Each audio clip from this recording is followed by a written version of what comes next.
What's up, guys? Welcome to another video with Bros. Bros. Today we're going to show you how to restart the dishwasher when it gets stuck. In our case, the power went out in a rainy day. But there could be many cases where the dishwasher won't start or wash any dishes. And right now we'll show you the steps to restart your dishwasher. On the dishwasher, there's a sandy rinse and heated dry.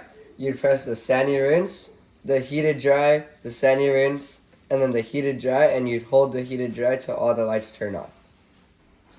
And this is how it works. You press sandy rinse, heated dry, sandy rinse, and heated dry, and you hold it till all the lights turn on, and it will reset itself. This is how it works.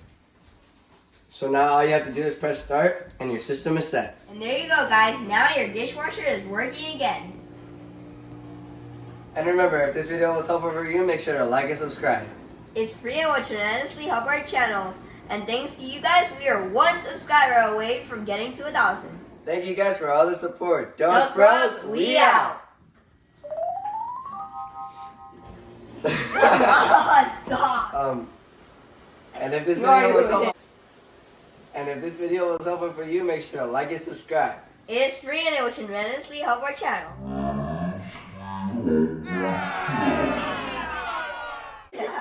You couldn't wait a second to do that? And there you go, guys. Now your dishwasher is walking again. What happened in our case was that our power went out in the rain. And today we're going to show you how to restart. Go. And today we're going to show you how to start the dishwasher when the dishwasher gets stuck. Go. And today we're going to... And today we're... And today we're going to show you how to start the dishwasher. And this is how it works.